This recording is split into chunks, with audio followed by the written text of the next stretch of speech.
तो कल हम लोग देखे थे, हमारा बेसिक प्रोपगेशन देख चुके, इंटरफेरेंस क्या होता है वो देख लिए, टीवी चैनल्स क्या होता है वो भी देख लिए। अभी क्या देखना है, आज से हम लोग पढ़ेंगे एंटेना के बारे में। ठीक है, तो हमारा जो मॉड्यूल 3 है उसका नेक्स्ट जो सब टॉपिक है वो है एंटेनाज यूज्ड फॉर ट्रांसमिशन। ठीक है, अब ट्रांसमिशन एंटेना हो या रिसीवर एंटेना हो, जो भी हो, हम लोगों को पहले ये देखना होगा कि एंटेना क्या होता है, कैसे वर्क करता है, ये पहले समझेंगे। तब हम लोग सोचेंगे कि अच्छा टीवी ट्रांसमिशन के लिए कैसा एंटेना हम लोग यूज़ करेंगे। ठीक है, और टीवी रिसेप्शन के लिए कैसा एंटेना यूज़ करेंगे। तो ये जो सब टॉपिक है उसमें हम लोगों को ये चीज़ पढ़ना है। एंटेनास के बारे में पढ़ेंगे, रेडिएशन मैकेनिज्म पढ़ेंगे कि एंटेना कैसे रेडिएट करता है, रेडिएशन पैटर्न देखेंगे किस किस एंटेना का, रेजोनेंट एंटेना का, नॉन रेजोनेंट एंटेना का, डिफरेंट टाइप का एंटेना होता है। तो ये सब के बारे में हम लोग ब्रीफली थोड़ा देखते जाएंगे। उसके बाद एंटेना एरेज देखेंगे, हम लोग एरे क्यों यूज़ करते हैं, क्या होता है एरे। फिर आएगा हमारा ट्रांसमिशन एंटेना। तो ट्रांसमिशन एंटेना में दो एंटेना मेन होता है, एक टर्नस्टाइल एरे, एक होता है डाइपोल एंटेना सिस्टम। तो अगर बेसिक्स ऑफ एंटेना पता चल गया है तो फिर ये सब जो टर्नस्टाइल एरे और डाइपोल एंटेना ये सब कोई बड़ी बात नहीं है, उसमें सिर्फ ये देखना रहता है कि एंटेना जो है अरेंज कैसे किया हुआ है। ठीक है, तो फर्स्ट जो चीज़ है हमारा वो है एंटेना है क्या, क्यों यूज़ करते हैं। तो अभी तक हम लोग जो टीवी ब्लॉक डायग्राम या बोल रहे थे उसमें क्या कर रहे थे, सिग्नल है, पिक्चर सिग्नल साउंड कैरियर को कॉम्बिनेशन नेटवर्क से कंबाइन करके और ट्रांसमीटर ट्रांसमिट कर देता है। उधर बोल रहे थे कि रिसीवर पे मेरा जो रिसीवर एंटेना है वो इंटरसेप्ट करता है सिग्नल को, उसको ईएम वेव को इलेक्ट्रिकल में बदलता है। तो एक्चुअल में वो ट्रांसमिशन साइड में वो ट्रांसमिशन कैसे हो रहा है, एंटेना से हो रहा है। ठीक है, तो एंटेना का नीड क्यों हुआ, for effective radiation of energy at the transmitter and efficient pickup at the receiver. मतलब एनर्जी क्या हुआ, हेलो साउंड नहीं आ रहा मैम। हाँ तो रहा है। देखो साउंड के लिए ना थोड़ा सा वेट किया करो, क्योंकि नेटवर्क तुम लोग के साइड भी खराब हो सकता है तो बीच में डिस्टर्ब हो जाता है। अगर बहुत ज़्यादा देर तक साउंड नहीं आए तब बताया करो। तो नीड ऑफ एंटेना क्या होता है, एंटेना का नीड है इफेक्टिव रेडिएशन ऑफ एनर्जी के लिए, क्योंकि एनर्जी जब तक रेडिएट नहीं करेगा तब तक वो प्रोपोगेट करके रिसीवर तक कैसे पहुंचेगा। ठीक है, तो एंटेना हमको ट्रांसमिशन एंटेना क्यों चाहिए, ताकि इफेक्टिव रेडिएशन ऑफ एनर्जी आए ट्रांसमीटर से। और रिसीवर एंटेना क्यों चाहिए, ताकि वो जो रेडिएशन हुआ था एनर्जी का, रिसीवर एंटेना वो सारे सिग्नल को रिसीव कर सके, पिकअप कर पाए। ठीक है, और टर्म इफेक्टिव और एफिशिएंट क्यों लगा, इसमें इफेक्टिव या एफिशिएंट लगा क्योंकि रेडिएशन हमको ऐसा चाहिए कि मेरा जो एनर्जी है वो थोड़ा आगे डिस्टेंस तक ट्रैवल कर पाए। एफिशिएंट रेडिएशन मतलब ये नहीं हुआ रेडिएशन कि हाँ हम लोग यहाँ पे वोल्टेज सिग्नल दिए ट्रांसमीटर को और वो ऐसा वेव दिया जो कि आगे ट्रैवल ही नहीं कर पा रहा है। ठीक है, या फिर अगर हम 1 वोल्ट का सिग्नल दिए तो उसके कॉरस्पॉन्डिंग जितना रेडिएशन होना चाहिए था उतना नहीं हुआ, तो उसका मतलब होता है एफिशिएंसी। तो एफिशिएंसी का भी बहुत सारा इसमें ये रहता है कैरेक्टरिस्टिक, एंटीना का एफिशिएंसी के लिए क्या क्या फैक्टर है, तो उतना डिटेल में हम लोगों को नहीं जाना है, लेकिन हम लोगों को एफिशिएंट रेडिएशन चाहिए और एफिशिएंट पिकअप चाहिए ट्रांसमीटर और रिसीवर पे। ठीक है, तो अब एंटीना होता क्या है, antenna is a metallic structure used to convert high frequency current into EM waves and vice versa. Antenna जो है मेटल का एक चीज बना होता है, कुछ स्ट्रक्चर हम लोग बनाते हैं मेटल का, जो कि किस काम में आता है, तो हाई फ्रीक्वेंसी करंट को वो इलेक्ट्रोमैग्नेटिक वेव्स में बदलता है। और ऐसा नहीं है कि सिर्फ फ्रीक्वेंसी को वेव में बदल रहा है, ये वाइस वर्सा भी करता है, मतलब वेव्स को हाई फ्रीक्वेंसी करंट में भी बदलता है। ठीक है, तो कौन सा एंटीना हाई फ्रीक्वेंसी करंट को ईएम वेव में बदलेगा, ट्रांसमीटर एंटीना। और ईएम वेव को हाई फ्रीक्वेंसी करंट में कौन बदलेगा, रिसीवर एंटीना। ठीक है, तो एंटीना का डेफिनेशन यही है, अगर एग्जाम में आता है तो ये भी लिख सकते हो, 2-4 और डेफिनेशन है तो वो अगर तुम लोग बुक से देखोगे तो वो भी लिख सकते हो, ऐसा कोई कंपलसरी नहीं है कि यही लिखना है, लेकिन ये हमको सबसे सिंपलेस्ट लगा इसलिए हम ये चूज किए। अब आता है रेडिएशन मैकेनिज्म, कि ठीक है एंटीना एक मेटालिक स्ट्रक्चर तो है, कन्वर्ट कर देता है, हम लोग उसमें एंटीना को वायर से कनेक्ट करते हैं, उसमें करंट देते हैं, हाई फ्रीक्वेंसी करंट देते हैं, वो ईएम वेव बना के और रेडिएट कर देता है। लेकिन एक्चुअली में वो रेडिएशन मैकेनिज्म है क्या। ठीक है, तो when high frequency source is applied, mic बंद करो अपना, किसी का ऑन है। When high frequency source is applied eight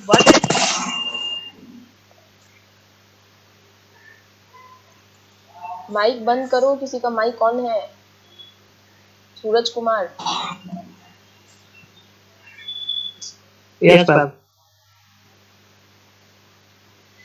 When high frequency source is applied at one end of short transmission line, अभी हम लोग क्या बोले कि एंटेना जो है एक मेटालिक स्ट्रक्चर हो सकता है, मेटल का। तो सबसे सिंपल मेटालिक स्ट्रक्चर क्या होगा? एक जो ट्रांसमिशन लाइन होता है, ट्रांसमिशन लाइन ये जो घर में वायर होता है वो सब मेटल का बना होता है। तो सबसे सिंपल जो एंटेना है वो एक छोटा सा ट्रांसमिशन लाइन है। मतलब ऐसा नहीं है कि बहुत ज्यादा लेंथ का, जैसे हम लोग के घर में वायर लगा हुआ है वो भी ट्रांसमिशन लाइन है। इसका मतलब ये नहीं हुआ कि वो एंटेना हुआ। क्यों? क्योंकि वो शॉर्ट नहीं है।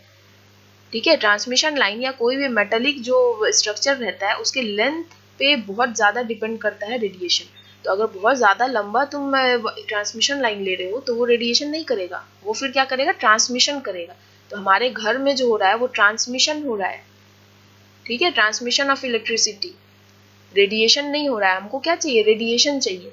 रेडिएशन के लिए हम लोग शॉर्ट ट्रांसमिशन लाइन लेंगे। ठीक है, तो जब भी हम लोग एक छोटा सा ट्रांसमिशन लाइन लेते हैं और उसके एक एंड पे हाई फ्रीक्वेंसी सोर्स, क्या हो सकता है, या तो हाई फ्रीक्वेंसी करंट मान लो, वो अप्लाई करेंगे, तो वो क्या करेगा? फॉरवर्ड और रिवर्स ट्रैवलिंग वेव्स को प्रोड्यूस करेगा। ये ऑसिलेशंस या ये सब में पहले भी पढ़े होगे तुम लोग। ठीक है, तो जब हाई फ्रीक्वेंसी सोर्स अप्लाई कर रहे हैं ट्रांसमिशन लाइन में तो फॉरवर्ड और रिवर्स वेव बन रहा है जो कि कंबाइन होकर के standing wave pattern on the line बनाता है। मतलब इसका ये हुआ कि हमारा ये नीचे जो डायग्राम देख रहे हो ये वाला, इसमें क्या होता है? फॉरवर्ड वेव, मान लो कि इधर से ये ट्रांसमिशन लाइन है तुम्हारा, इधर तुम हाई फ्रीक्वेंसी करंट दिए, तो अभी क्या होगा? फॉरवर्ड वेव, मान लो ये आगे जा रहा है ऐसे, ठीक है, ट्रांसमिशन लाइन यहाँ पे खत्म, तो ये जो फॉरवर्ड वेव है इसके आगे नहीं जा पाएगा।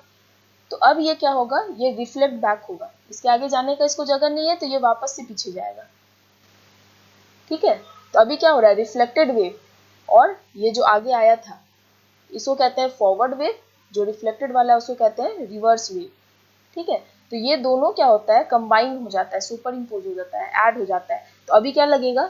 हम लोग को पता ही नहीं चलेगा कि कौन सा वेव ऐसे आगे ट्रैवल कर रहा है, कौन सा वेव पीछे ट्रैवल कर रहा है। हम लोग क्या लगेगा? ये दोनों एक ही वेव है। ठीक है, तो इसको कहते हैं स्टैंडिंग वेव। तो यही चीज होता है, लेकिन रेडिएट कैसे होता है? यहाँ से जो फॉरवर्ड वेव आ रहा है, कोई जरूरी नहीं है कि सारा का सारा जो एनर्जी है वो वापस से रिफ्लेक्ट बैक हो जाए। इस पॉइंट पे एंड दूसरे एंड पे पहुंचने पे कुछ एनर्जी इधर से बाहर चला जाता है, वायर से एस्केप कर जाता है, और बाकी जो है रिफ्लेक्ट बैक कर जाता है। तो ये जो कुछ एनर्जी एस्केप करता है, एक तरह से लॉस समझ लो, तो यही लॉस जो होता है वो रेडिएशन करता है। ठीक है, मतलब कि हमारे पास एक ट्रांसमिशन लाइन है, एक एंड पे हम लोग हाई फ्रीक्वेंसी करंट देंगे, तो उसके अकॉर्डिंग हाई फ्रीक्वेंसी है, मतलब ये हाई फ्रीक्वेंसी आगे जाएगा, कुछ एनर्जी जो है यहाँ इस पॉइंट पे पहुंच के कुछ एनर्जी बाहर निकल जाएगा, कुछ एनर्जी वापस इधर चला जाएगा। तो जो भी एनर्जी बाहर निकला, जिसको कि हम लोग लॉस की तरह ट्रीट करते हैं, वो लॉस ही रेडिएशन को बनाता है। ठीक है, उसी को रेडिएशन कहते हैं। तो all forward energy does not get reflected at open end and a small portion escapes from the system and is thus radiated. यही बता दिया है। अब radiation from transmitting antenna has two components, मतलब ऐसा नहीं है कि ट्रांसमिटिंग एंटेना से ही रिसीविंग एंटेना भी दो कंपोनेंट को रिसीव करता है, लेकिन अभी पहले हम लोग ट्रांसमिटिंग एंटेना का देखते हैं। तो radiation from transmitting antenna has two components, magnetic field और इलेक्ट्रिक फील्ड। और ये तो हम लोग जानते हैं कि मैग्नेटिक फील्ड करंट के कारण होता है, इलेक्ट्रिक फील्ड वोल्टेज या पोटेंशियल के कारण होता है। ठीक है, और हम लोग पहले ये भी देखे हैं कि E and H R perpendicular, electric field और मैग्नेटिक फील्ड जो होता है वो परपेंडिकुलर टू ईच अदर होता है। ठीक है, तो अभी क्या होगा? ये डाइपोल एंटेना है, ये इसमें वायर को क्या करते हैं? इस तरह से रखते हैं, ये इस लेंथ का वायर हुआ, ये दूसरा वायर लेते हैं इस लेंथ का, और इन दोनों में यहाँ पे हम लोग सिग्नल देते हैं हाई फ्रिक्वेंसी। तो ये मेरा डाइपोल एंटेना हुआ। तो जब डाइपोल एंटेना में यहाँ पे हम हाई फ्रीक्वेंसी सिग्नल दे रहे हैं, करंट दे रहे हैं, तो पैटर्न कैसा होता है? ये देखो, ये इधर से, सूरज कुमार अपना माइक बंद करो प्लीज। इधर से क्या होगा? मेरा जो ये ई कंपोनेंट है, इलेक्ट्रिक फील्ड, कोई भी रेडिएशन में दो कंपोनेंट होगा, ये अभी हम लोग देख लिए ई फील्ड और एच फील्ड, और ई फील्ड एच फील्ड दोनों ही क्या होता है, परपेंडिकुलर होता है। तो अभी क्या है, ई फील्ड क्या है, ऐसे ऊपर की तरफ है, तो एच फील्ड 90 डिग्री पे है। एच फील्ड अभी हॉरिजॉन्टली है, ई फील्ड वर्टिकली है। जब एक साइकिल पूरा हो जाता है उसके बाद क्या होता है, ई फील्ड डाउनवर्ड्स है, अभी यहाँ पे अपवर्ड था, ई फील्ड डाउनवर्ड आ गया, और एच फील्ड क्या था, अभी हॉरिजॉन्टल था, एच फील्ड भी पूरा का पूरा 180 डिग्री ऐसे घूम गया, देखो ये ऊपर। तो इसको उस तरह से देखो कि जैसे पहले बचपन में मेले में जाते थे तो कुछ ऐसा करके एक खिलौना मिलता था, अभी मिलता है या नहीं पता नहीं, इस टाइप का ऐसे करके यहाँ पे एक स्टिक में लगा रहता था, उस स्टिक को घुमाओगे ना तो ऐसा लगता था कि ये ऐसे से वेव चल रहा है। नॉर्मली भी अभी कोई ऐसा सामान हो जिसमें ऐसे कर्ल बना हुआ हो या ट्विस्टेड हो, तो उसको ऐसे ऐसे करके जब तुम यहाँ से टर्न करोगे तो लगेगा कि वेव ऐसे ऐसे चल रहा है आगे। सेम वही चीज यहाँ पे है, ठीक है। यहाँ पे या फिर जो गांव में भूसा वगैरह काटने का जो मशीन होता है उसमें देखोगे कि ऐसे बड़ा बड़ा ये लगा रहता है मशीन में, यहाँ से भूसा डालते हैं और ये कटता है, ये घूमता है। तो जब उसको घूमते हुए देखोगे तो लगेगा कि वो एक पूरा कंटिन्यूअस वेव ऐसे ऐसे चल रहा है। तो वही चीज यहाँ पे होता है कि एक साइकिल में ई फील्ड ऊपर है, एच इस साइड है, दूसरे में क्या होगा, एच बैकवर्ड साइड में पॉइंट करेगा, ई नीचे करेगा, फिर ये तीसरा साइकिल जो आता है उसमें वापस से ई ऊपर आता, एच इधर आता हॉरिजॉन्टल, ठीक है। तो इस तरह करते करते ये इस कहाँ z की तरफ बढ़ रहा है, आगे बढ़ रहा है। तो हम लोगों को ये हमेशा याद रखना है कि ये जो x y z तीन एक्सिस जो होता है, अगर E फील्ड मेरा x के तरफ है तो H फील्ड y के तरफ होगा, और ये वाला जो डायरेक्शन है z वो होगा direction of propagation, direction of propagation, ठीक है। तो ये ई फील्ड जो है वो घूमते घूमते आगे भी बढ़ रहा है, ऐसा नहीं है कि अपनी जगह पे ही घूम रहा है बस ऊपर नीचे और इधर लेफ्ट और राइट कर रहा है, नहीं, ये जो भी चेंज हो रहा है इलेक्ट्रिक फील्ड और मैग्नेटिक फील्ड में, ये इसको आगे बढ़ा रहा है, मोशन दे रहा है आगे की तरफ। इसका बेस्ट एग्जाम्पल क्या है, घुमाते घुमाते जो आगे बढ़ता है, घर में सिलेंडर होता है, इतना भारी सिलेंडर तो तुम लोग उठा नहीं पाओगे, तो सिलेंडर को आगे ले जाने के लिए क्या करते हो, उसको थोड़ा सा टिल्ट करते हो और घुमाते घुमाते आगे ले जाते हो। तो हालांकि तुम मोशन सिर्फ घुमा रहे हो लेकिन वो आगे बढ़ता है, सेम वही केस यहाँ होता है। तो समझ लो कि ये ई और एच से मिला हुआ सिलेंडर है, ये जब आगे बढ़ता है, इसको घुमा रहे हैं हम, तो क्या हो रहा है, ये धीरे धीरे आगे भी बढ़ते जा रहा है। तो इसी तरीके से रेडिएशन होता है, रेडिएशन स्पेस में ट्रैवल इसी से करता है। इसमें ध्यान रखने वाला क्या बात है कि इलेक्ट्रिक फील्ड और मैग्नेटिक फील्ड हमेशा परपेंडिकुलर रहता है, ऐसा कभी नहीं हो सकता है कि उन दोनों के बीच का एंगल चेंज हो। ई और एच फील्ड में हमेशा 90 डिग्री का एंगल रहेगा, और ये दोनों ही डायरेक्शन ऑफ प्रोपगेशन से परपेंडिकुलर रहेगा। एक्स 90 डिग्री है z के साथ, y z के साथ 90 डिग्री है, तो ये तीनों में आपस में 90 डिग्री का एंगल होता है, ठीक है। तो ये यहाँ पे लिखा हुआ है, E and H fields are perpendicular to each other and are perpendicular to the direction of propagation of wave. Clear है? Yes, ma'am. Yes. अब आता है पोलराइजेशन टर्म, कि पोलराइजेशन क्या होता है। हम लोग बार सुने होंगे हॉरिजॉन्टल पोलराइजेशन, वर्टिकल पोलराइजेशन, या फिर एंटेना के टर्म में सुनते हैं कि polarized antenna, horizontally polarized antenna. तो इसका मतलब ये होता है, पोलराइजेशन जो है वो रिलेटेड है इलेक्ट्रिक फील्ड से, मैग्नेटिक फील्ड से हमको कोई मतलब नहीं है। तो पोलराइजेशन अगर हॉरिजॉन्टल है या वर्टिकल है, उसका मतलब क्या होता है कि किसी भी सिस्टम में अगर मेरा इलेक्ट्रिक फील्ड वर्टिकल है तो इसका मतलब वो वर्टिकली पोलराइज्ड है। जैसे ये एंटेना रेडिएट जो कर रहा है, इसमें क्या है, इलेक्ट्रिक फील्ड वर्टिकल है, that means this antenna is vertically polarized antenna, ठीक है। लेकिन ई और एच में 90 डिग्री होना चाहिए, तो ऐसा भी हो सकता है कि ये जो हॉरिजॉन्टल है वो ई हो और ये वाला एच हो, होता है ऐसा, कोई जरूरी नहीं है कि वर्टिकल वाला ही ई हो, ऐसे भी हो सकता है। मेन चीज क्या है, हमको 90 डिग्री रखना है दोनों में। तो अभी अगर ऐसा वाला केस होगा तब क्या होगा, हम लोग इलेक्ट्रिक फील्ड देख रहे हैं कि हॉरिजॉन्टल है इलेक्ट्रिक फील्ड, वर्टिकल नहीं है, तो इस केस में ये एंटेना क्या कहलाएगा, हॉरिजॉन्टल पोलराइज्ड एंटेना। तो पोलराइजेशन जानना बहुत जरूरी होता है ट्रांसमिशन एंटेना का।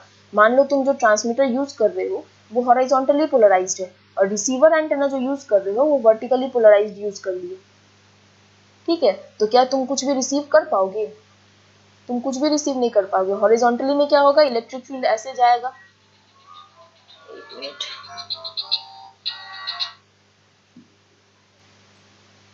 हाँ, तो अभी हॉरिजॉन्टल में क्या होगा, वेव्स जाएगा ऐसे ऐसे, मतलब जो मेरा इलेक्ट्रिक फील्ड वेव है वो ऐसे हॉरिजॉन्टल जाएगा। जो भी रेडिएशन होगा स्पेस में, जो भी ईएम वेव होगा, उसमें इलेक्ट्रिक फील्ड हॉरिजॉन्टल होगा। लेकिन मेरा यहाँ जो एंटेना लगा हुआ है, ये क्या सोचेगा, ये अपना ऐसे करके विंडो अपना खोले हुए कि इलेक्ट्रिक फील्ड जो ऐसे आएगा वो इसमें घुसेगा। जैसे मान लो कि अगर तुम्हारे पास कोई ये बॉक्स है, इसमें ऐसे ऐसे करके स्लॉट बना हुआ है,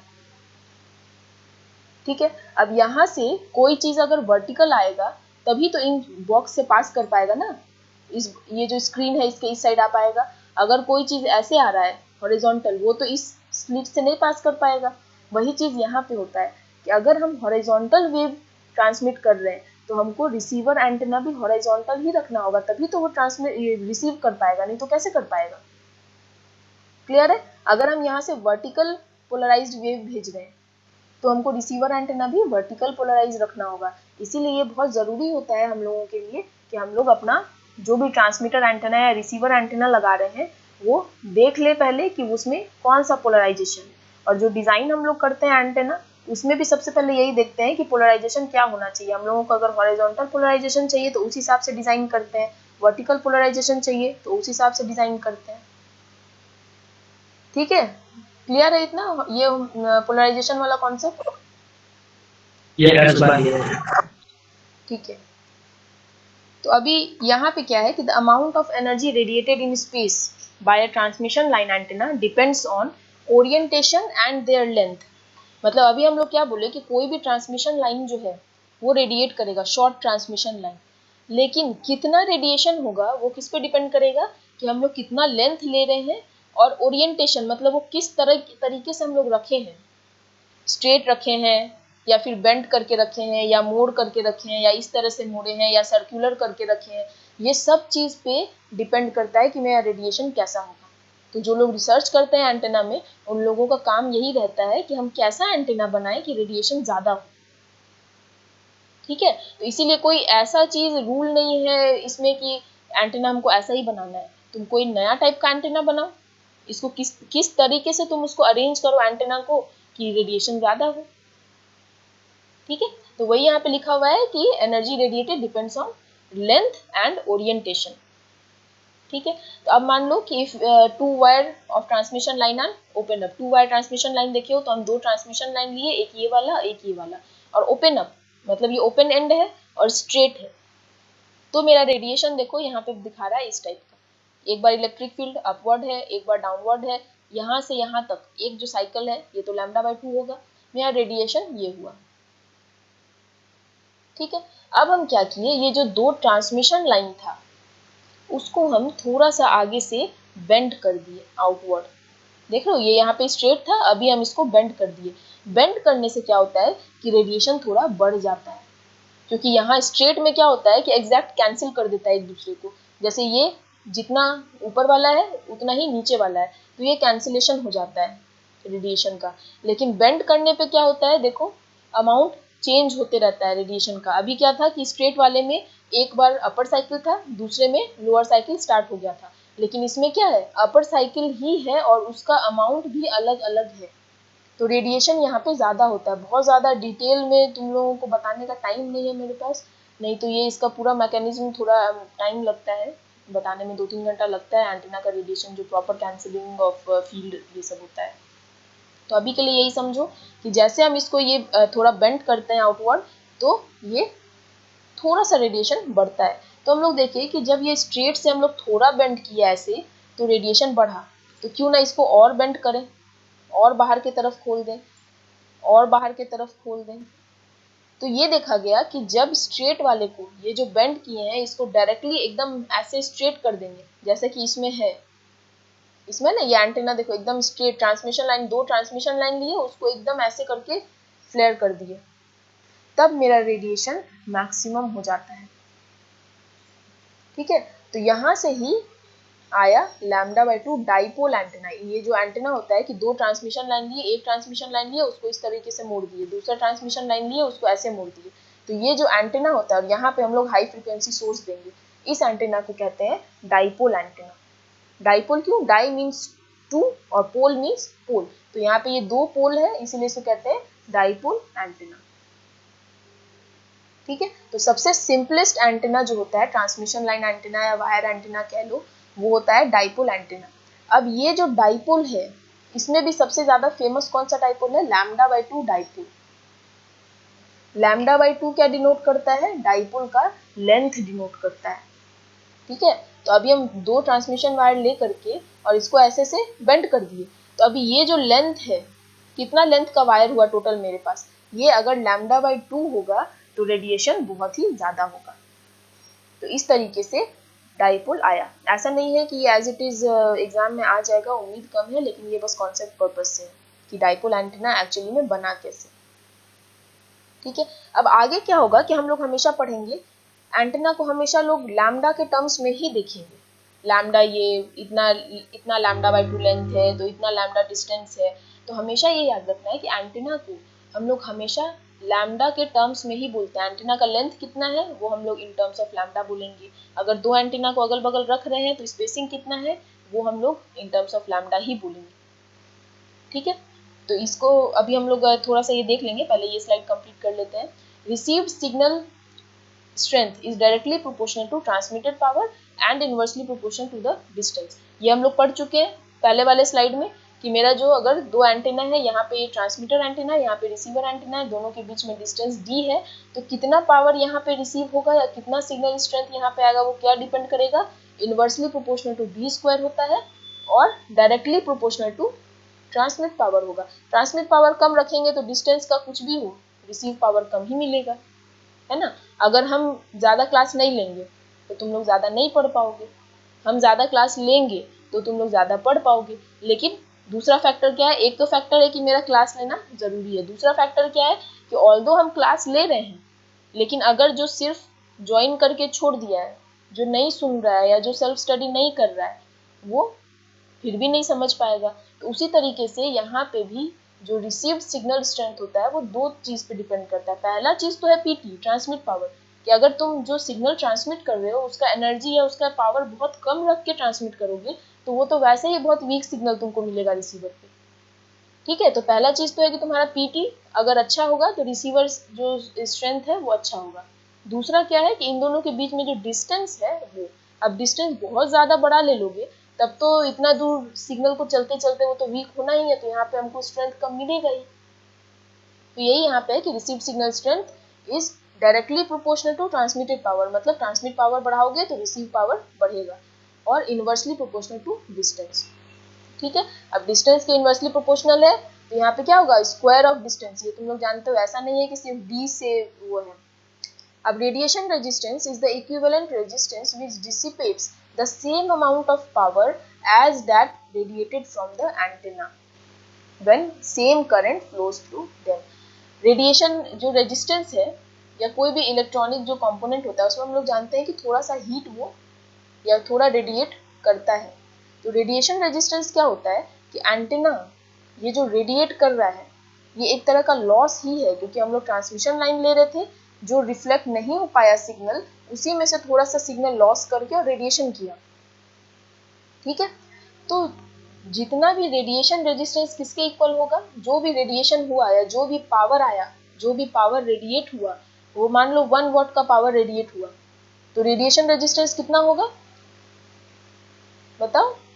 जो रेजिस्टेंस मान लेते हैं R रेजिस्टेंस है, उसमें एंटीना में भी हम कुछ करंट दे रहे हैं ना, ये मेरा एंटीना है, इसमें करंट दे रहे हैं तो ये रेडिएट कर रहा है। कितना पावर? P पावर मान लेते हैं। तो रेडिएशन रेजिस्टेंस किसके इक्वल होगा कि हम एक मान लेते हैं कि लैब में जो प्रॉपर जो एक रेजिस्टेंस होता है वो रेजिस्टेंस लिए, सेम करंट दिए, जितना करंट हम एंटीना में दे रहे थे उतना ही करंट हम लोग दिए, तो इसमें भी कुछ डिसिपेशन होगा मान लो P पावर का। तो कितना वैल्यू ऑफ रेजिस्टेंस हम लोग लें जिसमें कि हम लोग सेम करंट दें जितना एंटीना में दे रहे थे, तो सेम पावर डिसिपेशन हो, जो कि रेडिएशन पावर था। ठीक है, तो अभी एंटीना को बेसिकली हम लोग R से कंपेयर करते हैं कि हाँ ठीक है, एंटीना में हम लोग करंट दे रहे हैं, रेडिएशन पावर जो है P पावर T वॉट का रेडिएशन हो रहा है, तो एंटीना का अगर रेडिएशन रेजिस्टेंस हम लोग को जानना है तो वो क्या होगा कि कोई भी ऐसा रेजिस्टेंस का वैल्यू हमको फाइंड करना होगा जिसमें कि हम लोग सेम करंट देंगे, और जब वो करंट इस रेजिस्टेंस से पास करेगा तो वो सेम पावर रेडिएट करेगा जितना कि यहाँ पे एंटीना कर रहा था। रेडिएट क्या, वो डिसिपेशन जो होता है, हीट डिसिपेशन होता है उसके फॉर्म में। तो ये होता है तुम लोगों का रेडिएशन रेजिस्टेंस। तो रेडिएशन रेजिस्टेंस बहुत इंपॉर्टेंट होता है किसी भी एंटीना के लिए। तो अभी सिर्फ इंफॉर्मेशन के लिए ये जान लो कि क्वार्टर वेव मतलब λ/4, क्वार्टर वेव डाइपोल के लिए रेडिएशन रेजिस्टेंस होता है 36.5 और हाफ वेव डाइपोल एंटीना के लिए 73 ओम्स। ये बहुत इंपॉर्टेंट है और ऑब्जेक्टिव में आता है। हाफ वेव डाइपोल एंटीना का जो रेजिस्टेंस है वो है 73 ओम और क्वार्टर वेव का 36.5। याद रखने का तरीका क्या है, ये हाफ वेव है मतलब λ/2 के लिए 73 है, ये क्वार्टर वेव है λ/4 मतलब ये λ/2 है, इसका हाफ करेंगे तो λ/4 होगा। सिमिलर वे में 73 का हाफ करोगे तो ये आ जाएगा। तो कोई भी एक याद है तो दूसरा का कर सकते हो, ठीक है। तो अभी ये रेडिएशन पैटर्न पे जाने के पहले थोड़ा सा बेसिक्स हम बताते हैं एंटीना का कि एक्चुअल में एंटीना कैसे वर्क करता है या कैसे डिजाइन करते हैं तो समझ पाओगे। मान लो मेरा टीवी चैनल है, चैनल 4 लेते हैं, मान लेते हैं चैनल 4 हमको याद है इसीलिए 61 to 68 मेगाहर्ट्ज था। तुमको ये ट्रांसमिट करना है। अब बोला जाएगा भाई एंटीना बनाओ ट्रांसमिशन के लिए, तो एंटीना क्या करोगे, बोला गया चलो λ/2 डाइपोल एंटीना, डाइपोल एंटीना से हमको ट्रांसमिट करना है, तो कैसे डिजाइन करेंगे। तो कोई भी एंटीना बनाने का सबसे पहला तरीका होता है कि हमको जानना होता है, सबसे पहला स्टेप कि कौन से फ्रीक्वेंसी पे उसको ऑपरेट कराना है, कौन से फ्रीक्वेंसी पे, ठीक है। और जो सबसे जनरल तरीका होता है कि यहाँ पे हम लोग को कोई एक फ्रीक्वेंसी तो है नहीं, ये फ्रीक्वेंसी बैंड है यहाँ 61 to 68। तो मान लेते हैं कि मेरा फ्रीक्वेंसी है, ये मैं एक एग्जांपल दे रहे हैं, अभी टीवी चैनल के लिए नहीं बता रहे, टीवी चैनल के लिए भी बताएंगे, ठीक है। मान लेते हैं कि हमको एक 2.4 गीगाहर्ट्ज का एंटीना बनाना है। 2.4 गीगाहर्ट्ज किसके लिए यूज होता है, वाईफाई के लिए, ब्लूटूथ के लिए, जो तुम लोग मोबाइल में अपने यूज करते हो ना ब्लूटूथ, तो वो ब्लूटूथ एंटीना जो तुम्हारे मोबाइल के अंदर रहता है वो किस हिसाब से डिजाइन होता है, ये 2.4 गीगाहर्ट्ज के हिसाब से। ब्लूटूथ मेरा 2.4 पे ही ऑपरेट करेगा, ठीक है। तो अभी हमको पता चल गया कि हमको ऐसा एंटीना बनाना है जो कि 2.4 गीगाहर्ट्ज पे ऑपरेट करे, मतलब वो एंटीना 2.4 गीगाहर्ट्ज की सिग्नल को भेजे भी और 2.4 गीगाहर्ट्ज के सिग्नल को रिसीव भी कर पाए, ठीक है। तो सबसे पहला काम क्या है, फ्रीक्वेंसी है, लैम्डा निकालना है। लैम्डा क्या हो जाएगा, C/F, ठीक है। तो यहाँ हो जाएगा 3 × 10⁸, ये मीटर पर सेकेंड है, और नीचे हो जाएगा 2.4 गीगाहर्ट्ज मतलब 10⁹ हर्ट्ज, ठीक है। मान लेते हैं ये मेरा लैम्डा आया 20 सेंटीमीटर, मान लो कि कैलकुलेट हम किए, कैलकुलेट करने के बाद आया 20 सेंटीमीटर।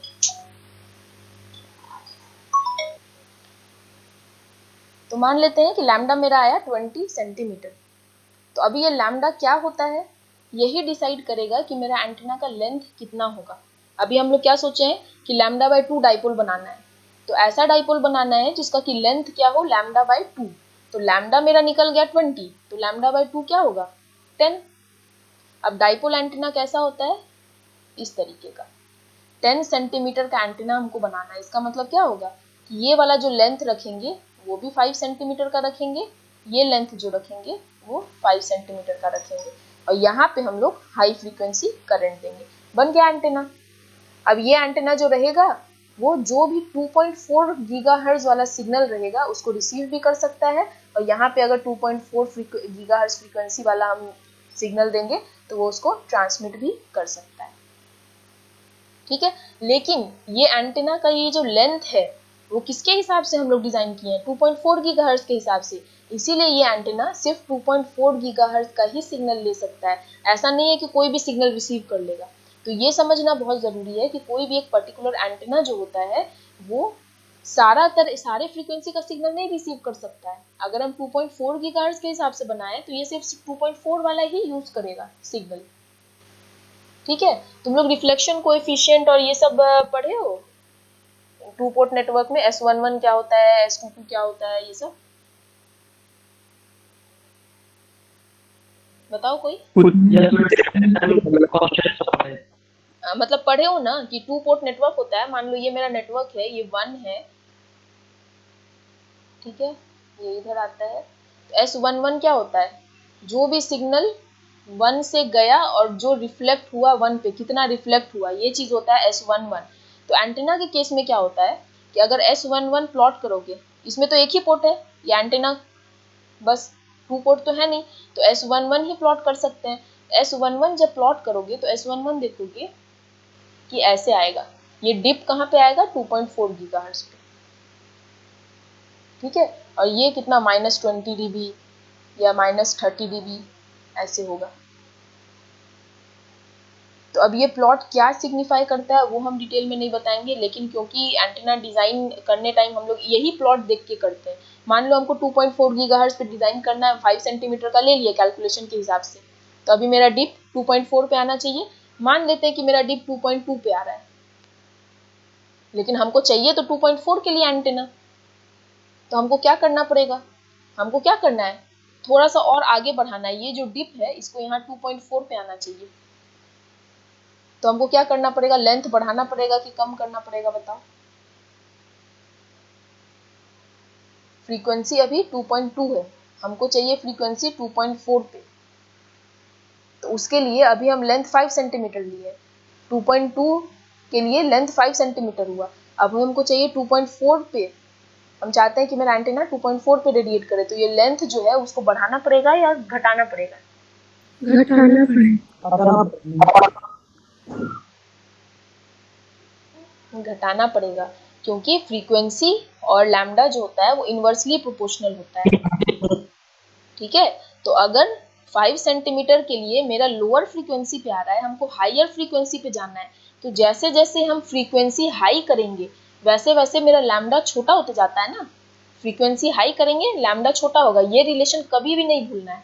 तो अभी इस ग्राफ में हमको क्या चाहिए, 2.2 पे जो भी चीज आ रहा है हमको 2.2 पे नहीं, ये डिप हमको 2.4 पे चाहिए, तो 2.4 पे चाहिए, मतलब हम लोग फ्रीक्वेंसी बढ़ाना चाह रहे हैं, उसके लिए हमको लैम्डा क्या करना होगा, घटाना पड़ेगा। मतलब अभी हम 5 सेंटीमीटर ले रहे हैं, अब हमको क्या करना होगा, 4.8 सेंटीमीटर लेकर के देखो दोनों तरफ, ठीक है। तो एंटेना डिजाइन जो होता है वो इसी तरीके से होता है कि एक बार कैलकुलेशन से जो थ्योरेटिकल वैल्यू आया वो निकाल करके देख लो, इसका ग्राफ देख लो कि हाँ मेरा एंटेना का जहां हमको चाहिए वहां पे डिप आ रहा है या नहीं, अगर नहीं आ रहा है तो कहाँ है, थोड़ा लेफ्ट में है या राइट में है, क्या करना होगा, लेंथ कम करना होगा, ज्यादा करना होगा, उस हिसाब से फिर हम उसका लेंथ, अभी जैसे 4.8 करके मान लो हम सिमुलेटर चला दिए, 4.8 करने पे मेरा डिप यहाँ आ गया, 2.6 पे आ गया, अब तो ये आगे निकल गया, लेकिन हमको तो चाहिए 2.4 पे, तो फ्रीक्वेंसी कम करना है थोड़ा, मतलब लैम्डा को बढ़ाना होगा। इसका मतलब क्या हुआ कि मेरा जो लेंथ होना चाहिए ये वो 4.8 से 5 सेंटीमीटर के बीच में होना चाहिए, तो अब हम 4.9 सेंटीमीटर लेकर के देख लेंगे, ठीक है। तो इस तरीके से एंटेना डिजाइन होता है। ये जो इतना चीज बताया इसके कहने का मतलब यही था कि फ्रीक्वेंसी पर डिपेंड करेगा कि एंटेना का लेंथ कितना है, ठीक है, एंटेना लेंथ। और एंटेना लेंथ जो होता है, हम लोग पूरे ये जो भी सब्जेक्ट पढ़ेंगे या आगे भी, एंटेना लेंथ को हम लोग मीटर में नहीं लिखते हैं, जहां भी लिखेंगे उसको लैम्डा के टर्म्स में लिखेंगे हमेशा। जैसे यहाँ पे मान लो कि ये 5 सेंटीमीटर हुआ, तो कोई पूछेगा कि ये वाला जो एक पोर्शन है डाइपोल का, जो एक पोल का लेंथ कितना है, तो कहने को हम लोग क्या है कि 5 सेंटीमीटर, लेकिन 5 सेंटीमीटर बोलेंगे नहीं, इसको लैम्डा के टर्म में बोलना होगा। हमारे लिए लैम्डा अभी क्या है, 20 सेंटीमीटर, तो लैम्डा के टर्म में ये 5 सेंटीमीटर को क्या बोल सकते हैं, लैम्डा बाई 4, ठीक है। तो इतना जो ये सब चीज हम बताए, इसका मोटो यही था कि एंटेना को हम लोग हमेशा जो लेंथ होता है एंटेना का उसको लैम्डा के टर्म्स में बोलते हैं। अभी सोच लो कि ये वेव लेंथ होता है, लैम्डा क्या डिनोट करता है, किसी भी वेव का लेंथ, तो अगर एंटेना का लेंथ हम लोग कर रहे हैं तो उसको लैम्डा के ही टर्म्स में बोलेंगे, ठीक है। और फ्रीक्वेंसी है यहाँ पे 2.4 गीगाहर्ट्ज के लिए डिजाइन किए, तो सिर्फ 2.4 गीगाहर्ट्ज ही ये रिसीव करेगा या ट्रांसमिट करेगा।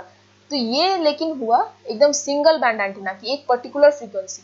लेकिन टीवी के लिए हमको क्या चाहिए, टीवी का जो एक चैनल है वो है 61 टू 68 मेगाहर्ट्ज का, मतलब ऐसा एंटीना चाहिए जो कि 61 से 68 के बीच में जो भी फ्रीक्वेंसी हो वो सभी को रिसीव करे।